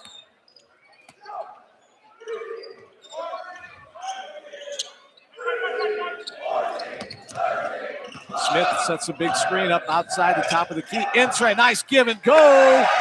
R.J. Smith off the assist from Ahmad Bynum. First time they've really done that two-man game with R.J. where he actually had cut into the basket, so they're doing a lot of that weave on top. That was a really good set there by the Bruins. But Bynum, he's that threat, and they had to double him, and R.J. did a great job cutting to the basket, getting that layup. Jump shot is good. Count the basket for Asher Williams. He was a little bit quiet. He's now in double digits with 10. Yeah, he's had a solid game. Deacons with 11 leads the team, and then right behind him is Asher Williams. Yeah, good production for the Ore Diggers with Williams coming off the bench, getting double figures. Bruins again will kind of slow down the pace of the game. Again, that little split. This time it's Jaden Phillips on the receiving end of the pass, trying to get it from the corner. And trying to keep it alive. Ethan Venema had his foot on the white line. So the Bruins will have an inbounds play with under 5 minutes to go. Time for our final media timeout of the game. 4:58 to be exact. Bruins up 59-48. An 11-point lead for the home team. I like the adjustment the Bruins have made. Bynum starting to take the ball a little bit more inside the key and kicking it out, where before he's taking some of those shots. He's got Halliburton a wide open three, Montgomery a wide open three, Phillips a wide open three there. He missed it, but those are looks that the Bruins will take gladly all day long, plus the layup on the two-man game with R.J. Smith and Bynum. So I really like this adjustment that the Bruins have made offensively, getting Bynum coming downhill and kicking it, and then he could also take those shots too. So really good adjustment there by Coach Gabe. A couple of more texts in the queue. Sorry, I kind of spaced it here. Let's get to those. Great two-man combo announcing the game. Go Bruins from Papa Velcaster. That's Vinny's dad listening in Chicago. Good to hear from you. Let's go. Bruins number 12. That's Jaden Phillips from the San Antonio family. That's Dennis Fountain listening in down there on the Lone Star State. Good to hear from you. Show him your shot, RJ from Grand Liz. All right, RJ. Not a big producer of points this evening, but he's done a great job on defense and also getting those rebounds. RJ with 9 rebounds today to go along with 6 points. And so many of those are hustle rebounds. Like if he's not actually crashing the board going, he's probably at 5 or 6 boards that are actual just easy rebounds have come to him. Probably 4 of those rebounds are him tipping it, him scrambling, fighting and clawing, and he works so darn hard in there. And there's a reason he averages almost 9 rebounds a game. And as you mentioned earlier, a ton of them on the offensive side. Phillips with the basketball, the top of the key. Here comes Montgomery around the corner. Now down to RJ. One-on-one. RJ loses his footing temporarily. He'll be called for the traveling violation. Yeah, it was a good power move. He's just trying to get his rear end into the Ordigger defender and just stumbled a little bit. Good call by the official. That was clearly a travel. But he's trying to make a good move in the key. Here's Kolanges on the right side. To the top of the key to Venema. He'll shoot the three-point attempt and knock it down from there. Yeah, RJ Hayden stayed on that ball screen a little bit too long, giving Venema that wide open three. He needs to recover a little bit quicker. I didn't think there was enough pressure that he needed to stay on the ball that long. Back to a single-digit lead at 59-51. Entry pass to RJ. Good spot. RJ up and in. Nice pass by Jaden to get RJ in a good position. Yeah, there's no backside help, so it led to an easy layup on for RJ with that little left hand baby hook again. Kolanges.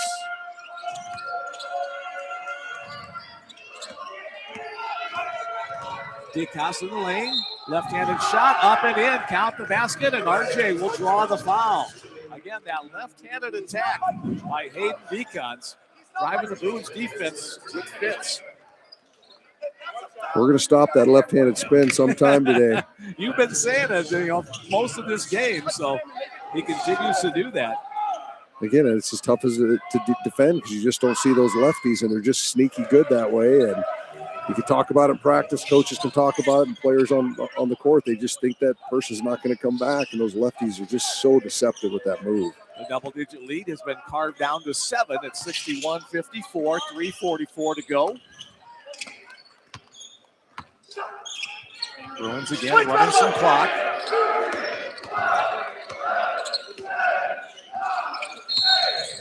And there's a grab at the top of the key. That'll go against Josh Kolanges.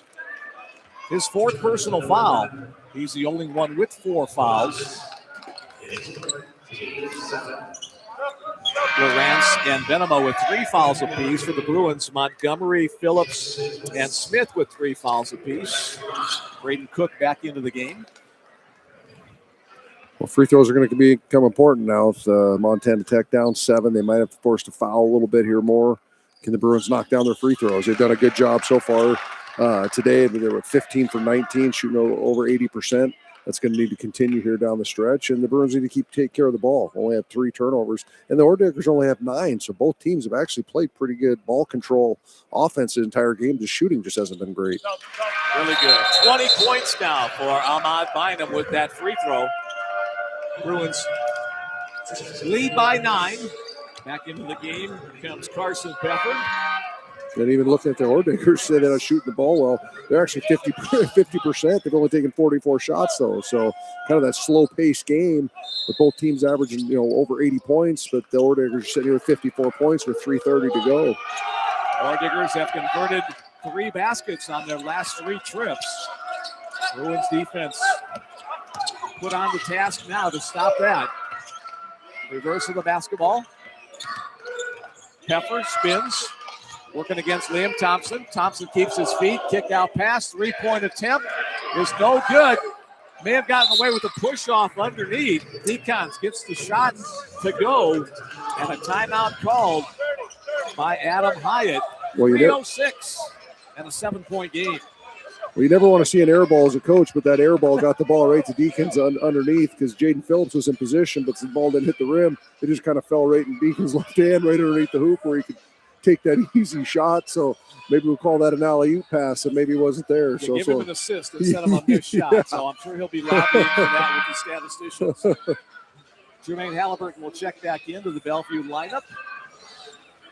Across the way, Lucas Gabriel on one knee with clipboard in hand, going through some information with his team. Football huddle on the basketball court. On the Montana Tech side, the same thing going on there. Final words from Adam Hyatt. And both teams head back out onto the floor. I think with the Bruins now, sometimes you get down here and teams get so passive. Still got to take shots. You still got to take good shots. You don't want to force something. Want to work some clock, but if you get a good shot, sometimes teams will pass up those shots and end up taking a bad shot as the shot clock's going down instead of being in rhythm.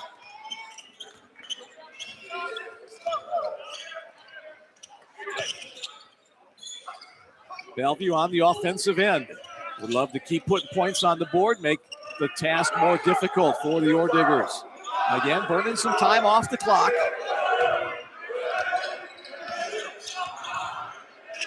Bounce pass inside to R.J. Smith. Strip from behind on a whistle blows with a down official. That'll bring Adam Hyatt up off the bench. He vehemently disagrees with that call. But the official right there said the slap on the hand, so R.J. will get 2 free throws. That was a great entry pass by Halliburton. To throw the bounce pass with that much pace on it. That far, you just don't see a bounce pass that far from the wing down to the post. And a good catch by RJ, because a lot of times those passes have a lot of spin on them. So he's got those big paws. He can grab it and then go to work. Or the first free throw up and in. Oh, and it's traveling that long without a defender in front. The backside defender can reach around and knock that ball away from the post guy because he's waiting for the ball to get there. Both teams with 8 team fouls in the game. 2:41 to go. That one won't go down. 8-point lead for the Bruins. A 3-possession game. 2.5 minutes or so to go. Here's Decons. RJ steps up to deny his path to the basket. Decons once again. Contact made on the drive. That's going to be a blocking foul against RJ. 9 team fouls now against Bruins, so still a 1-and-1 situation. Hayden Decons will step to the line. I think because we're talking about Deacons being left-handed, I think R.J. Smith was trying to force him to the right, and he actually took away the left. And Deacons had 2 hard dribbles to the right. I think that was kind of threw R.J. off, and and it forced him to get that blocking call, which it was. It's a good call by the official. The front end of the 1-and-1, but the ball kept alive by Peffer. Here's a shot. That off the mark from Williams. 2:12 to go. Bruins up by 8. That was a big free throw miss. Only 54% from the free throw line tonight from Montana Tech. That's hurt their efforts.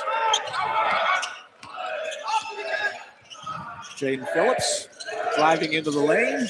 Pull-up jump shot. Won't go down. Tip to the outside. Ore Diggers come away with it. Here's Cook on the run. His floater does go down. 142 and counting. 6-point game. That was a beautiful little Euro step by Cook there. It's a big possession. The Ore Diggers need to stop here, and honestly, the Bruins need a bucket. This is a really big possession for both teams. Bruins have 3 timeouts remaining should they need them. Montana Tech only 1. Shot clock in single digits. Here's Jaden Phillips. Open look for Bynum. 3-point land. The shot no good. And tipped out by R.J. Smith. A great work inside for the Bruin big man. One defender. There was one Bruin down there, 4 Ore Diggers. Just a hustle play by R.J. Smith there to keep that possession alive. Bynum on the penetration. He got grabbed on his path to the lane. That's going to go against Braden Cook. First personal foul against Cook. That's the 9th team foul, so we're still in a 1-and-1 situation here for Ahmad. Really, the Orediggers played great defense that whole possession. That was a tough three-pointer by Bynum, and just a hustle play by R.J. Smith where you got to get a body on him. Even though you're surrounding him, he was able to jump up and just tip that ball back out to the Bruins, and that's a really tough play for the Orediggers because really they did everything right defensively that possession. Liam Thompson back in for the Bruins. Camden Lawrence back in for Montana Tech. 1:05 to go. First free throw kicks away. Decons comes away with the rebound. He quickly brings it up the right side of the floor. Ball movement, three-point attempt. That one is no good, but the putback by Lawrence after the miss by Venema. We're under a minute to go, so the clock will stop after made baskets.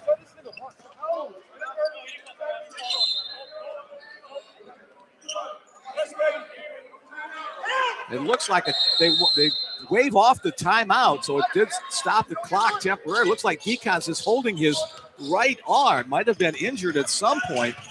Here comes Bynum, forcing the issue. It won't go down, but he'll get free throws instead.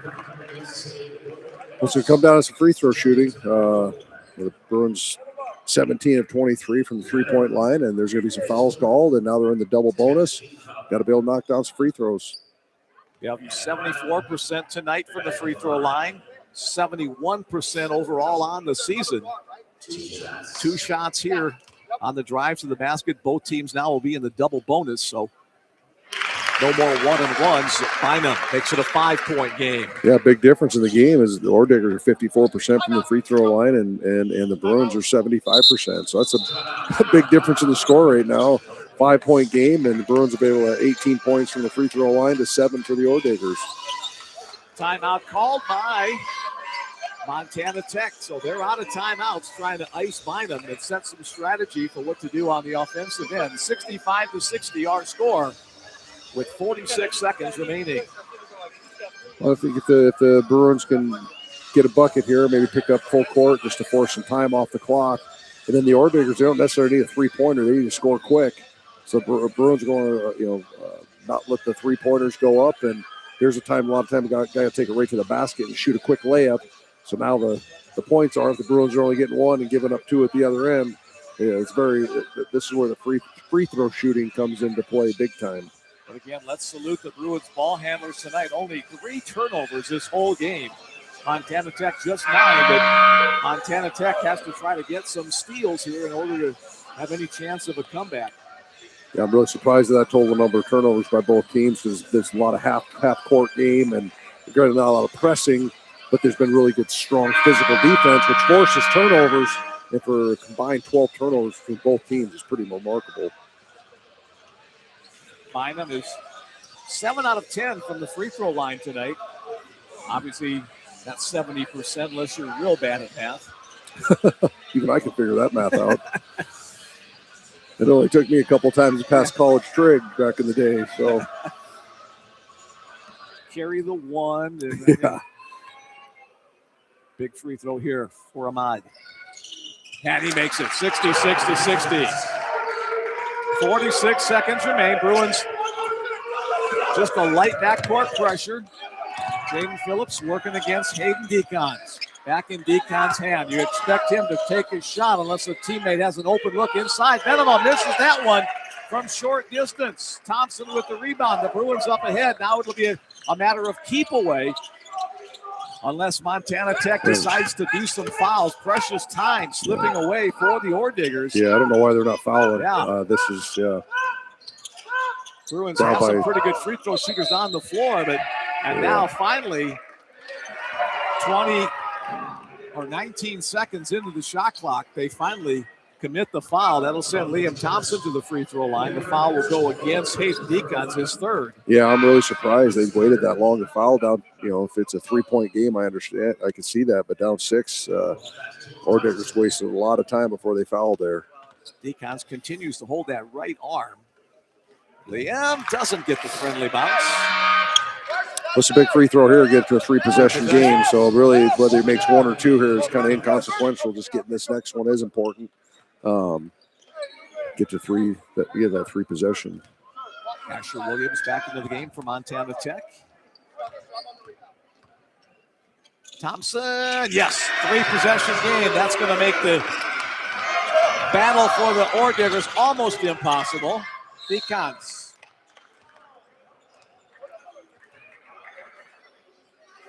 They're going to say a foul. I didn't see a fist raise, but now we go. J.J. Montgomery will pick up the foul. So free throws upcoming with 8.9 seconds. It'll be a little bit too little, too late. Yeah, I think that's one thing you want not happen as a coach. So you don't want to have to let them score with no time. Make no time off the clock. Yeah, that's the last thing you want to do is give them free throws. Not only that, because now if they make the other free throw, they can set up their press and they can set their defense up, which you're going to do here if he makes this free throw. Decons with 16 points tonight. Make it 17. Back into the game comes Jermaine Halliburton. So ball handlers on the floor for the Bruins. And here comes a quartet of Ore Digger players on. Make it a quintet.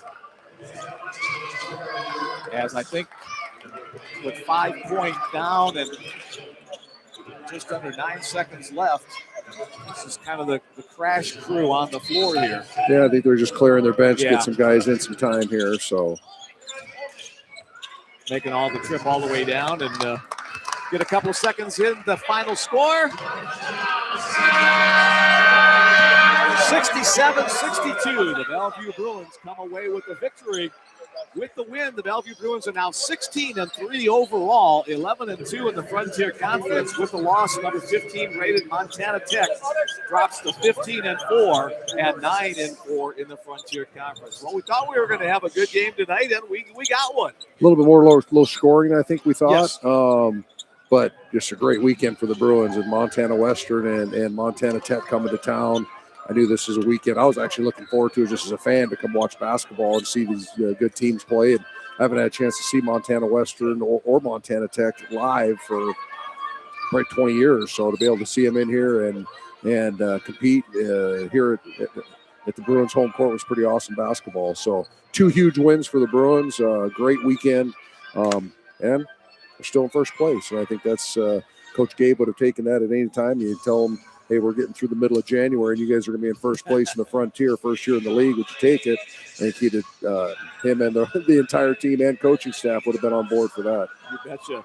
Bellevue University, Rocky Mountain College, and Carroll College all tied atop the Frontier Conference. Depending upon how Rocky Mountain and Carroll did today, we'll see if the Bruins are in sole place first or they continue to be in a 2- or 3-way tie for that accolade. Montana Tech will drop a little bit. Currently in 4th place, but they still could be in 4th place or maybe 5th, pending the results of the rest of the game in the conference. Yeah, once the season gets through, it's going to be a very exciting, hard-fought conference tournament. So a lot of great basketball will be played yet in the regular season, but this conference tournament, the Frontier later in at the end of February, could be a real grind. Could be a lot of fun basketball. The top 8 teams in the 12-team conference will take part in that conference postseason tournament. That begins on February 27th, concludes on March the 2nd, and that will take place up in Butte, Montana, in the Civic Center up there, not the home court of Montana Tech. Let's look at some final numbers here for Montana Tech. Oops, let's see, got to update this. Bear with me 2 seconds. There we go. Hayden Decounts with 18 points led the way for Montana Tech. 2 other double-digit scorers, Braden Cook and Asher Williams, each with 10 points apiece. The rest of the scoring, 2 points for Rhett Reynolds, 5 points for Carson Pepper, 7 for Camden Lawrence, 2 for Josh Kalanges, 8 for Ethan Venema, and that's it. So they had 8 different players score the 62 points tonight. For the Bellevue Bruins, Ahmad Bynum, 22 points, another 20-plus game for Ahmad. 10 points from J.J. Montgomery in a good effort. Only 2 double-digit scores for the Bruins tonight. A lot of other points from a lot of different people. Liam Thompson had 7, 9 points for R.J. Smith, 5 for Jaden Phillips. That's a little bit under his average. I missed somebody. Jermaine Halliburton had 5, Deng Jal had 4, and Matt Mathak had 5 points. So 67 points were enough to win it tonight in this hard-fought contest, 67-62. Waiting to see if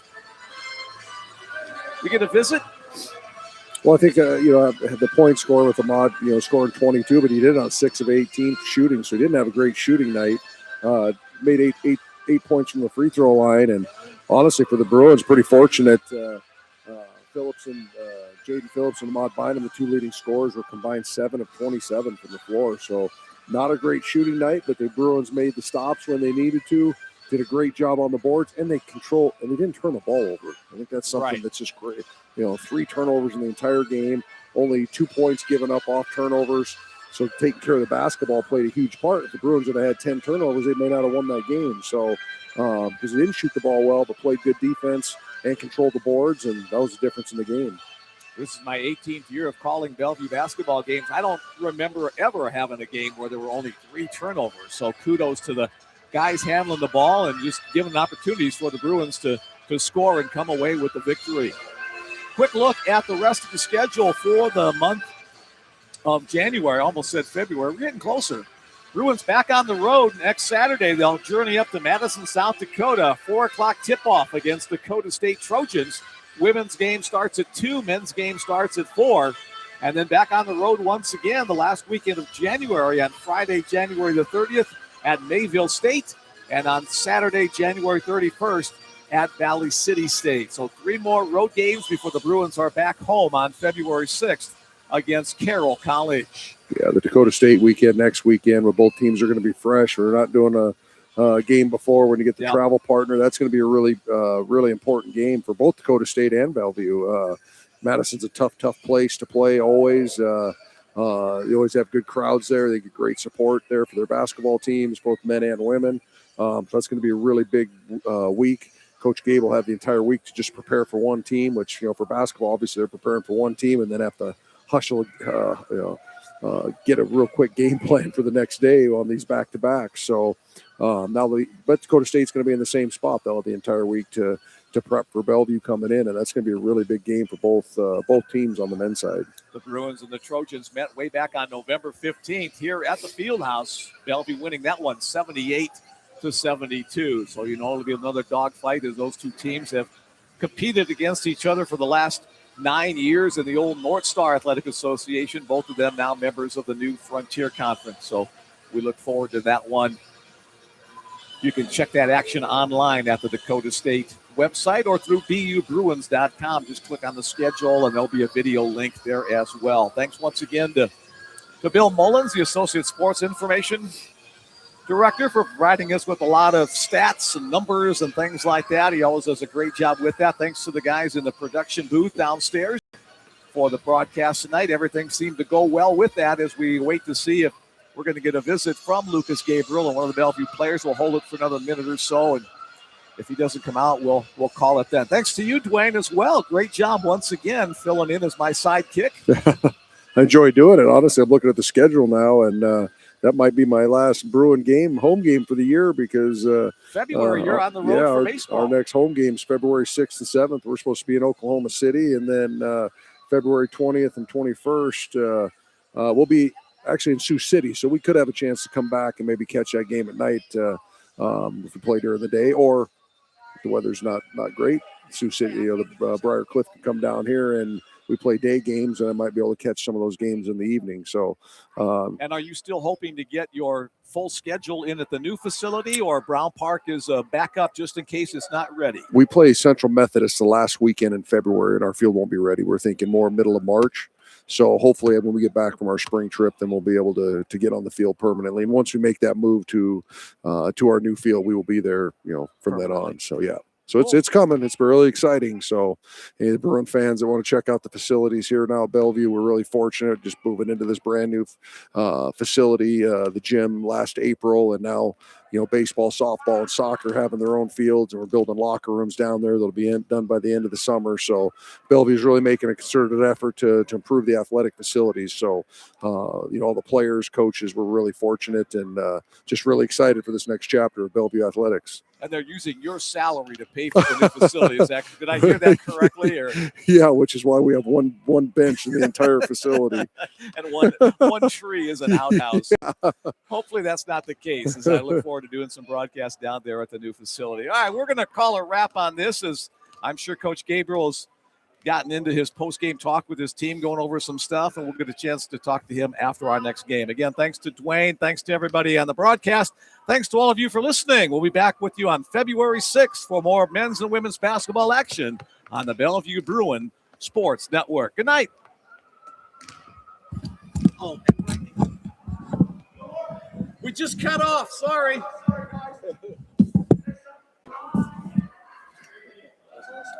Wouldn't you know? Two seconds after we cut off. Oh, this will be a chance for mine and do business instead of coming up. Gabe's parents down there. She knows all those big basketball. Oh, okay. So that's Gabe's parents down there. Oh, okay. The red coat and the little brown hair lady down there. So. I don't know if that's Gabe's brother with the gray, Gray sweater or jacket.